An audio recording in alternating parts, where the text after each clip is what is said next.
Ćao dragi moji, dobrodošli na kanal Male brze kuhinjice. U ovom videu pravim svoj omiljeni slatkiš iz detinjstva, naravno bio je kupovni, a sada ćemo ga napraviti tako brzo i jednostavno od tako malo sastojaka i tako veliku količinu. Potrebno je promešati 5 kašika brašna, koristim brašno tip 500, 2 kašike kakao praha i 1 kašiku praška za pecivo. Sve to ovako sjedinite u jednu posudicu, a zatim je ostavite sa strane. Zaista sve ide jako brzo. Zatim nam je potrebno 5 jaja, ovako ih izlupajte u jednu posudu i sada uzmite mikser i dobro umutite jaja.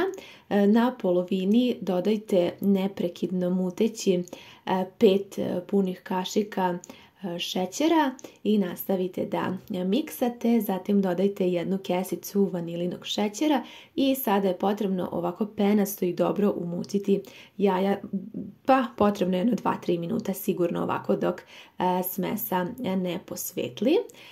Sada ćemo dodati ove suve sastojke i verovali ili ne, ali kora je već spremna i mogu vam reći da je ukus ove kore toliko dobar da zaista predlažem da isprobate i stvarno je kao kupovni kolač, verujte mi na reč, jako je dobra ova smesa. Sjedinite je ovako dobro, a zatim uzmite najveću tepsiju iz šporeta i sada izlite ovu smesu. Ja uvek stavim papir za pečenje jer mi je tako lakše kasnije da izvadim koru. Ravnomerno rasporedite. Uključila sam rernu na nekih 180 stepeni i potrebno je peći ovu koru veoma kratko. Za to vrijeme pripremite 250 ml slatke pavlake u koju ćete dodati 1 kesicu vanilinog šećera i sada ovako dobro miksajte. Kada ste umutili ovu smesu, dodajemo tajni sastojak, a to je 2 kašike meda koji imate. Milk šnite su inače poznate po ovome i ukoliko ne dodate med, onda nećete dobiti onu punoću ukusa koju mi svi pamtimo iz našeg detinjstva kada su u pitanju ove čokolade. Što je bitno jeste da jako dobro umutite šlag. Ukoliko vam nije dovoljno čvrst, dodajte šlag fiks. Ja to nikad ne radim jer mi bude zaista i ovako čvrsto. Koru sam pekla nekih 10 minuta, isključila rernu i ostavila još 2-3 minuta taman dok sam pripremila šlag. Jako je lepo pečena.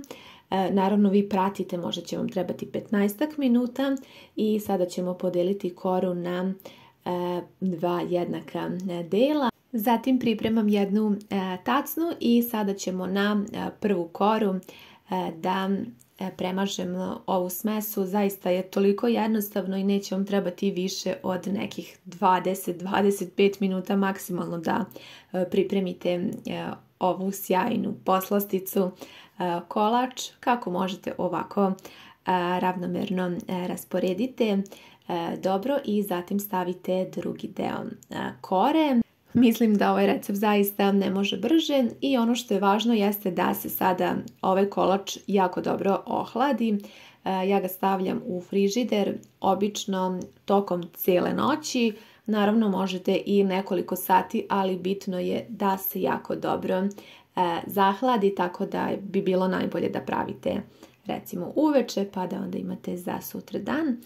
I sada ćemo preseći. S obzirom da se sve jako dobro steglo, zaista nećete imati nikakve poteškoće da presečete na parčiće kakve vi volite, odnosno na veličinu. Ja volim što veće.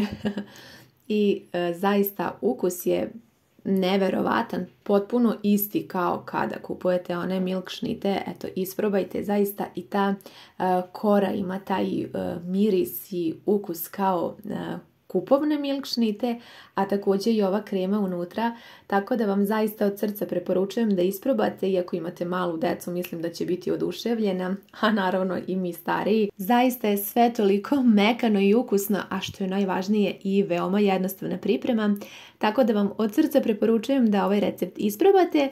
Hvala vam mnogo što ste pogledali ovaj video i ljubim vas sve puno!